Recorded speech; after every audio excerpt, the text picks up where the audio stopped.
বিসমিল্লাহির রহমানির রহিম। এই অনুযায়ী এবার ক্লাস করা হবে। পঞ্চম শ্রেণীর প্রিয় শিক্ষার্থীবৃন্দ, আশা করি তোমরা সবাই ভালো আছো। আমরাও ভালো আছি। মাসুদ একাডেমির পক্ষ থেকে তোমাদেরকে অনলাইন ক্লাসে স্বাগত জানাচ্ছি। আমি মোহাম্মদ শফিকুল ইসলাম, শফি স্যার। তোমরা জানো আমি তোমাদের গণিত বিষয়টা পড়াই। তো গত ক্লাসে আমি তোমাদের পঞ্চম অধ্যায়ের গুণিতক এবং গুণনীয়ক সম্পর্কে ডিসকাস শুরু করেছিলাম। তো আমরা লাস্ট গসাগু পর্যন্ত ডিসকাস করেছি। আজকে আরও কিছু ডিসকাস করবো আরও কিছু বিষয়। তার মধ্যে আসতেছে হলো মৌলিক সংখ্যা এবং যৌগিক সংখ্যা। তো আমরা সেদিনও বলেছিলাম যে যে বিষয়গুলো আসবে সেগুলোর যদি সংজ্ঞাগুলো তোমরা ভালোভাবে জানো, তাহলে এই অধ্যায়ের সব অঙ্ক তোমরা সহজেই করতে পারো। আর একটা বিষয় খেয়াল করো, তোমরা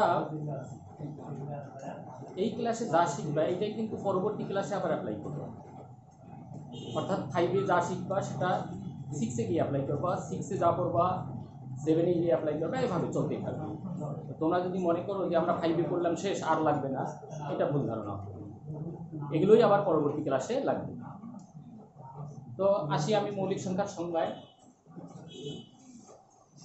তোমাদের শীটে আছে যদিও, তারপরে আমি বলে দিচ্ছি ব্যাপারগুলো।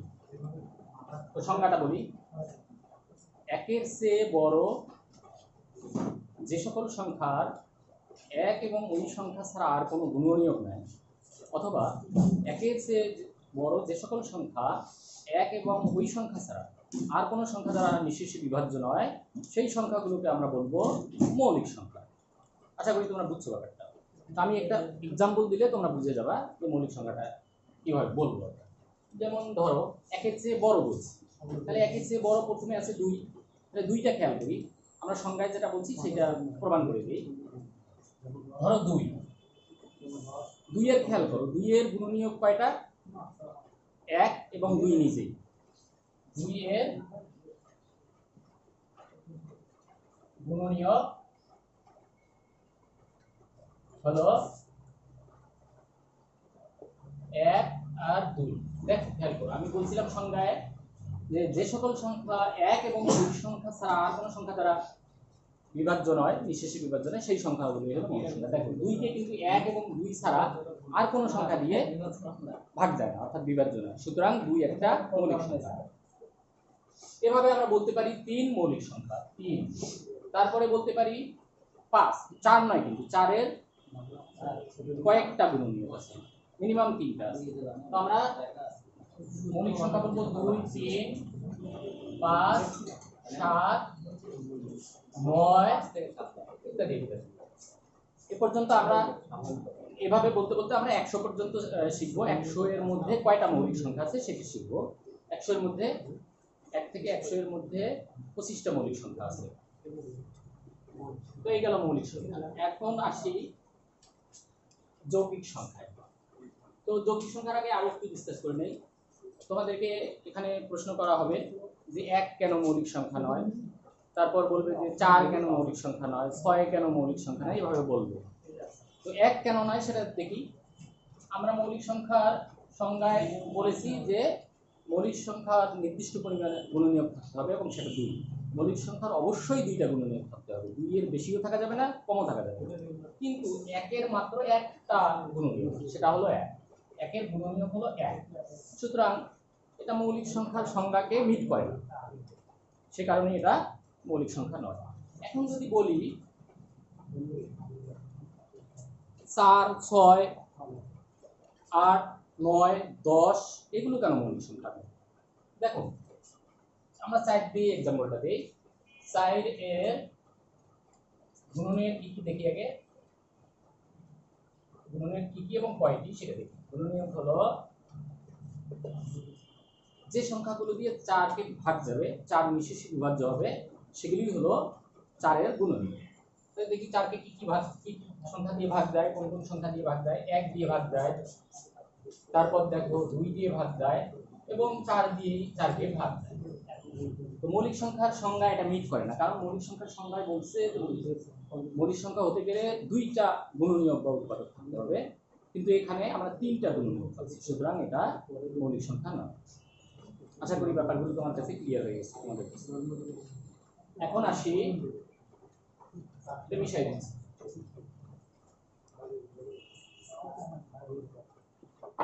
এখন আসি যৌগিক সংখ্যা।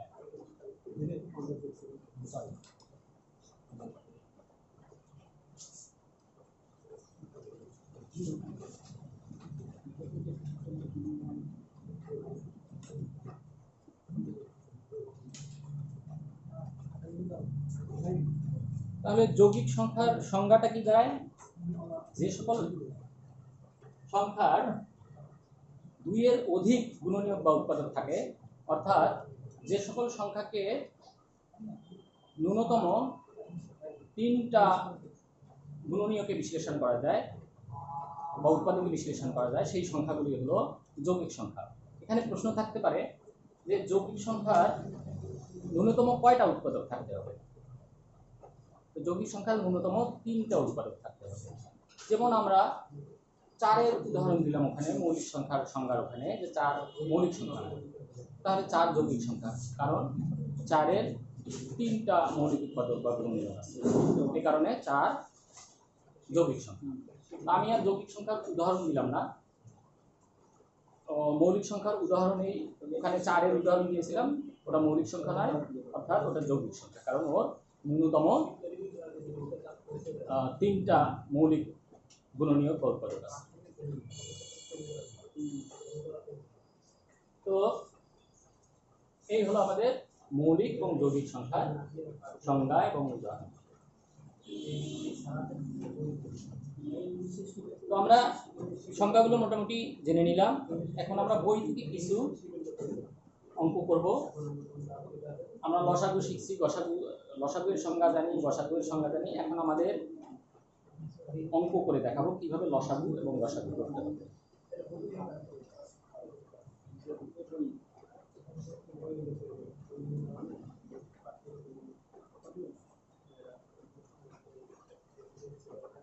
আচ্ছা, এখানে আরেকটা পয়েন্ট উল্লেখ করে দিই তোমাদেরকে।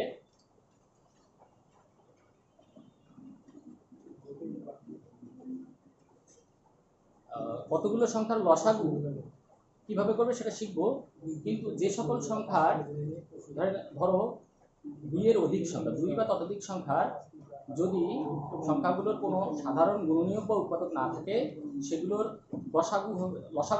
লসাগু হবে ওই সংখ্যাগুলোর গুণফল, আর গসাগু হবে 1। একটু তোমরা খেয়াল রাখবে, এখানেও প্রশ্ন থাকবে এই দুইটা। তো আমরা লসাগু কিভাবে করব? লসাগু কতগুলো সংখ্যার লসাগু আমরা দুই ভাবে করতে পারবো। একটা হলো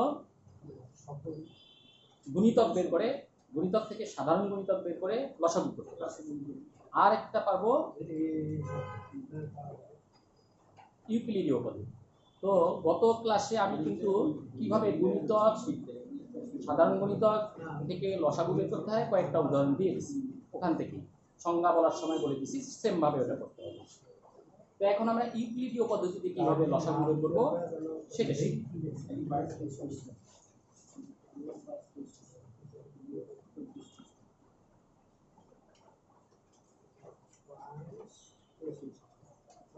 এক্ষেত্রে আমরা পৃষ্ঠা 28 খেয়াল করি, বের করি পৃষ্ঠা 28-এর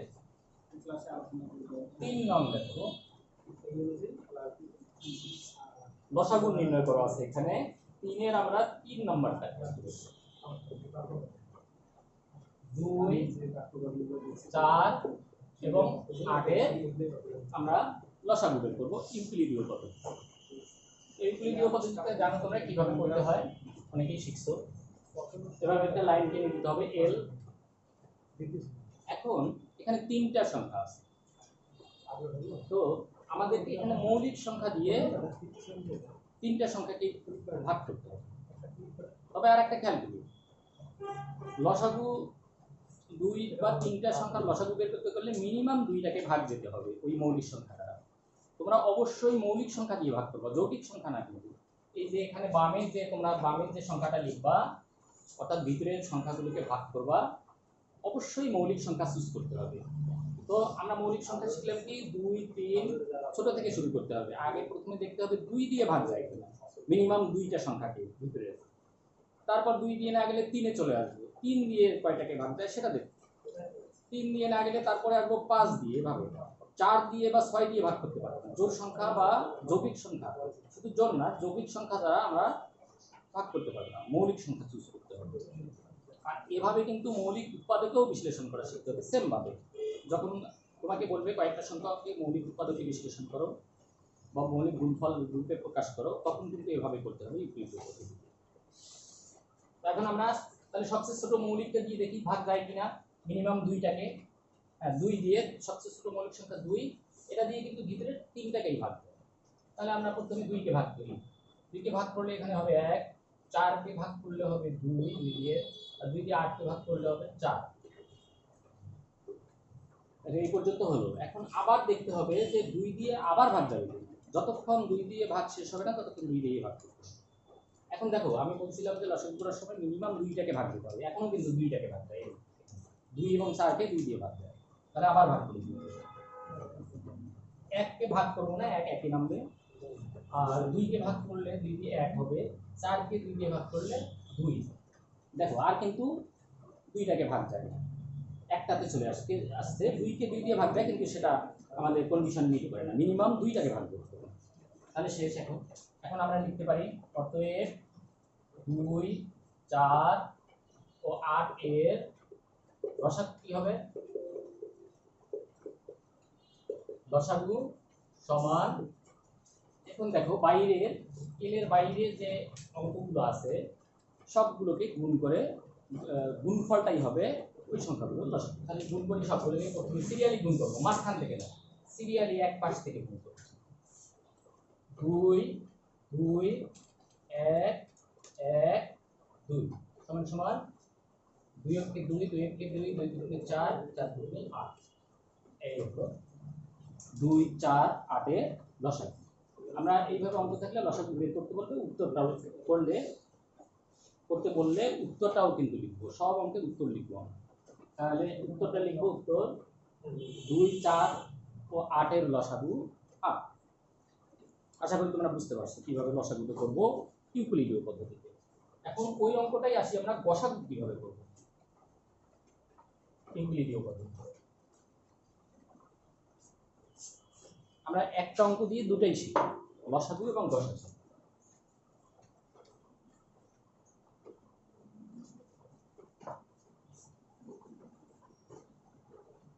এখানে বলে নেই লসাগু করতে যেমন যে সংখ্যাগুলো তুমি লসাগু বের করবা মিনিমাম 2টাকে ভাগ যেতে হবে তোমার বাইরে যে মৌলিক সংখ্যাটা দিয়ে ভাগ করবা। গসাগুর ক্ষেত্রে কিন্তু যে কটা সংখ্যার গসাগু বা বের করবা প্রত্যেকটাকেই তোমার মৌলিক সংখ্যাটা দিয়ে ভাগ যেতে হবে। বুঝতে পারছো আশা করি কি বলছি আমি। তাহলে দেখো 2 4 এবং 8 এটার আমরা গসাগু বের করবো। 2 4 এবং 8 তিনটাকেই কিন্তু তোমার বাইরে যে সংখ্যাটা সিলেক্ট করবা মৌলিক সংখ্যাটা সেটা দিয়ে ভাগ দিতে হবে, সেটা হলো 2 2 4 এবং 8 কে একমাত্র 2 দিয়েই ভাগ করতে হবে। তাহলে ভাগ করি আমরা, 2 কে 2 2 দুগুণে 4 4 দুগুণে 8। এখন পরবর্তী স্টেপে আরো ভাগ করতে হবে। তো আমরা বলছি গসাগু বের করতে প্রত্যেকটা সংখ্যাকেই ভাগ দিতে হবে। এখানে কিন্তু শুধু 2 দিয়ে 2 এবং 4 কে ভাগ যায়, 1 কে কিন্তু ভাগ যায় না, দশমিক ভগ্নাংশ চলবে, সেটা গ্রহণযোগ্য হবে না। সুতরাং এখানে স্টপ। এখানে এখন গসাগুর ক্ষেত্রে হবে এই যে বাইরে যে সংখ্যাটা দিয়ে ভাগ করছো, যদি একাধিক সংখ্যা দিয়ে ভাগ করতে ওই একাধিক সংখ্যাগুলোর গুণফল হতো। এখানে যদি একবার ভাগ গেছে শুধু ওই যে সংখ্যা দিয়ে ভাগ করছো সেই সংখ্যাটাই হবে উক্ত সংখ্যাগুলোর গসাগু। তাহলে আমরা লিখতে পারি অতএব 2 4 8 এর গসাগু হবে গসাগু 2। আমি গসাগুটা আরেকটা উদাহরণ দিচ্ছি, তাহলে তোমরা আরো তোমাদের বুঝতে আরো সহজ হবে।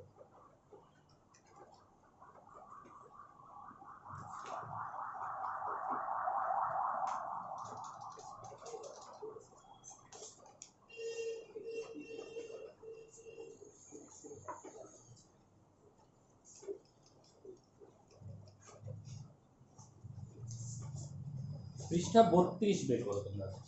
পৃষ্ঠা 32, 32-এর এটারও 3 নাম্বার, 3 নাম্বারের এটাও 3 নাম্বার খেয়াল করবে। 3 নাম্বার আছে, সংখ্যা 3টা দেওয়া আছে, 12, 24 আর 36। দেখো আমরা এবার 12, 24 এবং 36-এর গসাগু কিভাবে বের করে ইকুইলিব্রিয় পদ্ধতিতে সেটা শিখব। তাহলে ইকুইলিব্রিয় পদ্ধতির সিম্বলটা জানো, এভাবে দিতে হয় এল। এখন গসাগুতে বলা হচ্ছে কি, যে কটা সংখ্যার গসাগু বের করবা প্রত্যেকটাকেই মৌলিক সংখ্যা দিয়ে ভাগ দিতে হবে, যে মৌলিক সংখ্যাটা তুমি সিলেক্ট করবা প্রথমে। তাহলে প্রথমে আমরা সবচেয়ে ছোট মৌলিক সংখ্যা 2 সেটা দিয়ে আগে ট্রাই করব। দেখো 2 দিয়ে 12কেও ভাগ যায়, 24কেও ভাগ যায়, 36কেও ভাগ যায়, অতএব 2 দিয়ে হবে, 2 দিয়ে। তাহলে 6 দুগুণে 12, 12 দুগুণে 24, 18 দুগুণে 36। এখন দেখো 6, 12 এবং 18 এই তিনটাকেও কিন্তু 2 দিয়ে ভাগ যায়, আবার 2 দিয়ে। যতক্ষণ 2 দিয়ে হবে ভাগ তিনটাকে, ততক্ষণ 2 দিয়ে ভাগ করতেই হবে। 2 এবার 3, 6 দুগুণে 12, 9 দুগুণে 18। দেখো এরপর কিন্তু আর 2 দিয়ে ভাগ যায় না, প্রত্যেকটাকেই ভাগ দিতে হবে, বলছি বারবার বলছি, এটা একটু মাথায় রাখো, প্রত্যেকটাকে ভাগ দিতে হবে গসাগু করতে। তাহলে 2 এর কাজ শেষ হলো, এবার 3 দিয়ে দেখি আমরা প্রত্যেকটাকে ভাগ যায় কিনা।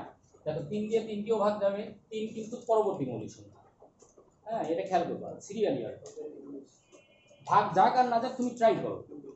2 এর পর 3 দিয়ে করো, 3 দিয়ে গেলে ওকে, না গেলে 5-এ চলে যাও, 5 দিয়ে গেলে ওকে, না গেলে 7-এ চলে যাও, এভাবে যেতে হবে সিরিয়ালি। হ্যাঁ, এখন 3 দিয়ে যাচ্ছে বললাম, তাহলে 3 দিয়ে ভাগ। 3 অঙ্কে 3, 3 দুগুণে 6, 3 3টা 9। দেখো আবার আমরা ভাগফল 3টা পাইছি। এখন আবার একটা মৌলিক সংখ্যা দিয়ে সিলেক্ট করি, যেহেতু 3 দিয়ে করছি আবার 3 দিয়ে ট্রাই করব। 3 দিয়ে দেখো 1কেও ভাগ যায় না, 2কেও ভাগ যায় না, 3কেও ভাগ যায় না, তাহলে আমাদের গসাগুর যে সিস্টেমটা ওটা মিট করতেছে, অতএব এখানে স্টপ। এখন আমরা এক্ষেত্রে গসাগু কত হবে? তখন তো একটা আগের উদাহরণটাতে পেয়েছিলাম একটা, শুধু 2, কিন্তু এখানে 3টা মৌলিক সংখ্যা দিয়ে ভাগ করছি আমরা, তাহলে গসাগু কত হবে? এক্ষেত্রে গসাগু হবে এই যে এই 3টা আছে, বাইরের যে 3টা, যে 3টা দিয়ে ভাগ করছি এগুলো না, এটা না, যে 3টা মৌলিক সংখ্যা দিয়ে আমরা ভাগ করছি সেই 3টি মৌলিক সংখ্যার গুণফলই হবে ওই সংখ্যাগুলোর গসাগু। তাহলে আমরা খেয়াল করি, এখন লিখতে পারি এভাবে, 12, 24, 36 এর গসাগু হবে কি বলছিলাম, যে যে 3টি মৌলিক সংখ্যা দ্বারা ভাগ করছি সেগুলোর গুণফল। তাহলে 2, 2, 3 এই 3টা সংখ্যা দিয়ে আমরা ভাগ করছি, এই 3টার গুণফল হবে 3 গুণা 6, 6 গুণা 5। তাহলে উত্তরটা ফাইনালি দাঁড়াচ্ছে 12, 24 ও 36 এর গসাগু 12। তোমরা খেয়াল করো 12 দিয়ে কিন্তু 3টা সংখ্যাকেই ভাগ করতে হবে, 3টা সংখ্যাকেই ভাগ করতে হবে। 12 দিয়ে 12কে 1 হয়, ভাগ করলে 12 দিয়ে 24কে ভাগ করলে 2 হয়, 12 দিয়ে 36কে ভাগ করলে 3 হয়। দেখো 3টাকেই ভাগ যাচ্ছে, গসাগু কিন্তু যে গসাগুর রেজাল্টটা আসবে সেটা দিয়ে কিন্তু প্রত্যেকটা সংখ্যাকে, যেগুলো সংখ্যার গসাগু বের করছো প্রত্যেকটাকেই ভাগ যেতে হবে। আশা করি তোমরা ব্যাপারগুলো, বিষয়টা ক্লিয়ার হয়েছে কিভাবে গসাগু বের করতে হবে। এখন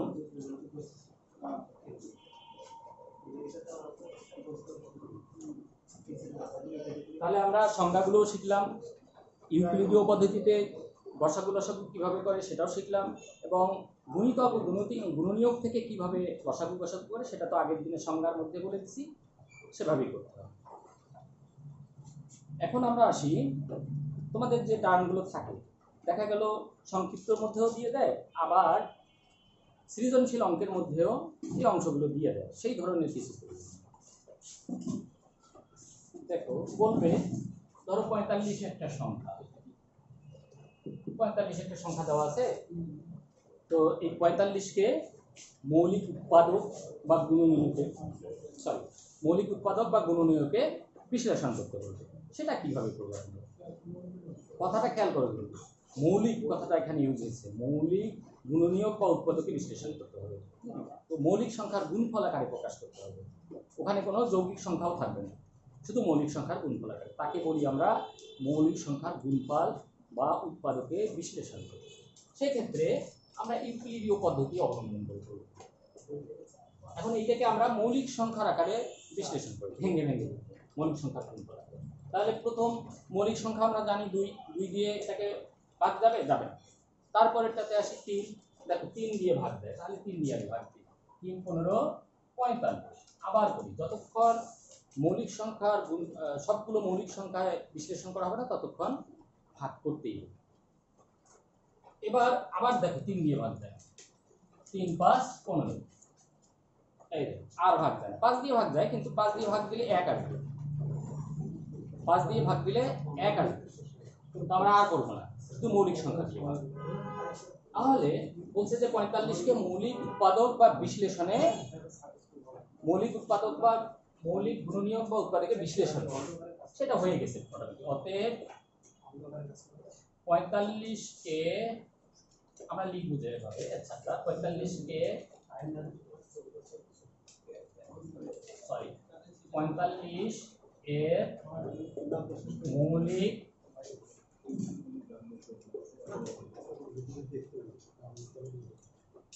সরি 45কে 45কে মৌলিক গুণনীয়ক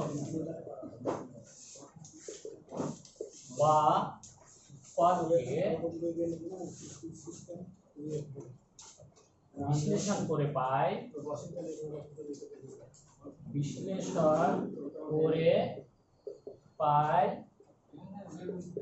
কি পাচ্ছি 3 গুণন 3 গুণন 5। এটা অ্যান্সারটা দাঁড়াবে এরকম। এখন এখানে আরো একভাবে বলতে পারে যে 45-এর কয়টি মৌলিক উৎপাদক আছে এবং কি। তাহলে খেয়াল করো তোমরা, আমরা তো মৌলিক উৎপাদক বিশ্লেষণ করছি, এখান থেকেই আমরা ওই প্রশ্নটার জবাব দিতে পারি। সেই প্রশ্নটার জবাব দিতে গেলেও কিন্তু তোমাকে অঙ্কটা এইভাবে করে আসতে হবে বা এই পর্যন্ত আসতে হবে। এখান থেকেই বলে দিবা যে 45-এর মৌলিক উৎপাদক 2টি, 3 আর 5, ডবল বলবো না। 3 যদি 2 বার থাকে ওটা থেকে একবার নেব, তাহলে এখানে 2টি 3 ও 5। তো আশা করি আজকের ক্লাসটা তোমরা ভালোভাবে বুঝতে পেরেছো। আজকে আর দীর্ঘায়িত করবো না, তোমরা সুস্থ থাকো, ভালো থাকো, এই কামনাই শেষ করো। আল্লাহ হাফেজ।